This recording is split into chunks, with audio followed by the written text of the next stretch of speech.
What's up, guys? Chris here from Mainely Mesh, doing a Winter Wednesday for the 4 pieces of Mark Mesh 20 mil Mark Mesh Players Mesh that we're giving out this week. Had a lot of really awesome things to keep in mind, talking about the game of box lacrosse. I'm actually really excited to kind of shift the focus to box lacrosse over this next month or two. It's awesome that we have a pro sport that we get to watch, and it's being broadcast more. I'm just bubbling with excitement, all pumped up. So I was able to select 4 winners, and a lot of you guys have echoed similar things that other people in the comment section said, so don't be mad at me if you said something similar. A lot of these comments were really awesome, and it's going to be a good little collection of information for me to dip into from time to time. So our first winner was ZBald19. So ZBALD19. He said, as a box player, I think you should talk about the offensive motions, plays, and most importantly, box picks.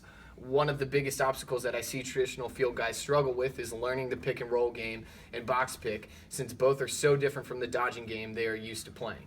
Also, Zach Greer taking that shot to the face like a champ in the Russ versus Roughnecks game was ridiculous. Couldn't agree more with the second half of that, but box picks are really interesting.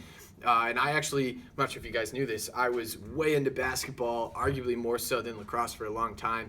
Always thought I was going to be a basketball coach, so the whole pick and roll game was something that I really loved doing in basketball, and I think it translates really well into the sport of lacrosse, both indoor and outdoor, but especially indoor, and hopefully it's something I'll be able to share a little bit of knowledge about. So that's definitely on the docket. The second winner was Dan Khalil, who I will pull up now. So Dan said, talk about different offensive sets. As an avid box player, I'd like to hear another point of view. Also talk about what type of equipment runners would need. So talking about all the different types of equipment you could have, different hockey helmets, the Under Armour gear that most of these people are wearing, and then more importantly, talking about different playing styles of players. So, you know, guys like Lyle Thompson and Casey Powell and Joe Walters and John Grant Jr. all have very different styles of play, which I think is one of the cool things about indoor as well. It seems, you know, from an initial point of view, from a field lacrosse player, it might seem like they're all playing the same way, but they do have very different styles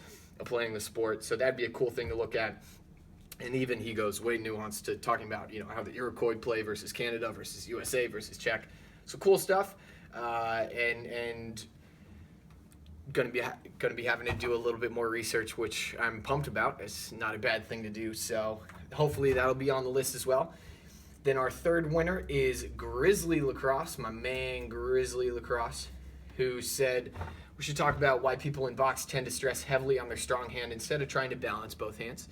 So just something that should be pretty easy to address. It's kind of the first thing that people notice when they're playing the game. Is it still recording? I think so. It's still recording. We're good. So we'll talk about why people in box lacrosse only use one hand, because there are some interesting things that you actually wouldn't quite think about. And then finally, our last winner was Lewis 19991. So Lewis 1991 said 19991, 3 nines.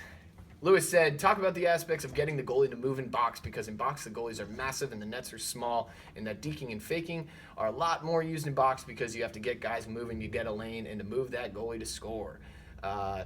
And he raises a good point. This would help a lot of field guys get into the game, because it can get frustrating when you're not scoring on a goalie because you try to pick corners when you have to get them to move first.